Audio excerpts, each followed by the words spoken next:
alarming indeed, and we're happy to have assisted those people in distress. And above all, I want to thank those who have made it possible for us to be there, and I hope that we continue to be there assisting those in distress in the Aegean.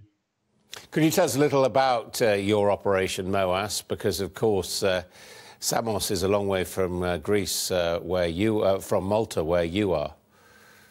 Yes, I was actually on the boat up to about 3-4 days ago.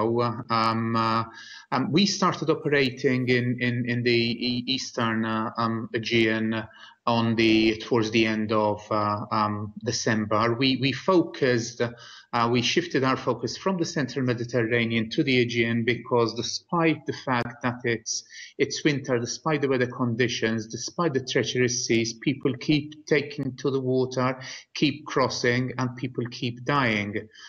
We're there with a 51-meter boat, the responder, with 2 fast rescue launches, and with a team which includes rescue swimmer, hoping to mitigate loss of life at sea. But presumably you're only encountering a small proportion of those people trying to cross the sea. Yes, of course. Thousands are crossing crossing from Turkey to Greece. The Greek-Turkish coastline is massive, thousands of islands, some inhabited and some uninhabited. We have been given a particular operational area by the Greek Coast Guard, and we operate in the area of Pharmakonisi and Agatonisi. We've been there for just 2 weeks, and we've already been instrumental in 5 or 6 rescues. What is the extent of the official cooperation from the countries and indeed, of course, the European Union as a whole, which has said it's going to take charge of this situation? Well, we coordinate very closely with the Hellenic Coast Guard. There is a system where you have the Rescue Coordination Center in Piraeus, and then there are smaller rescue coordination centers in some of the main islands. We coordinate with the Rescue Coordination Center in Samos. Increasingly, there's the realization that the responder is an asset that can save lives in the Aegean, and we are being called to assist often. You're a charity, so are you getting official help for your operation? We're getting help from the people who, like us, feel that people do not deserve to die out at sea. So we are there. It's the general public that supports us, and I encourage the public to keep supporting us to ensure that we continue to be out at sea for the months to come.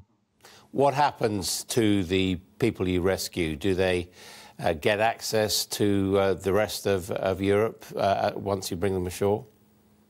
We really don't know. I mean, our role ends the minute we hand them over to the authorities and to the other NGOs who support them on land. Our work is out at sea, and we spend as little time as possible at the quay, close to the shore. We want to be out at sea. Our role is to save lives at sea.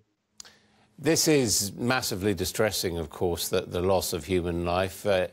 It's not your responsibility, but how do you think this problem can be ended? Well, we think it's a collective responsibility. So we think, yes, that's everyone's responsibility to do something about it. Now, whether you can, like us, go out to sea with a 52-meter boat, or you can try and change discourse or try and influence other people into seeing this from a particular perspective, or donating to a charity that can help, or reporting about the crisis in a particular way, I think it's a collective responsibility. Obviously, the state need to find a solution here, but I underline, we feel that it's a collective responsibility. This is a global situation that requires global solutions.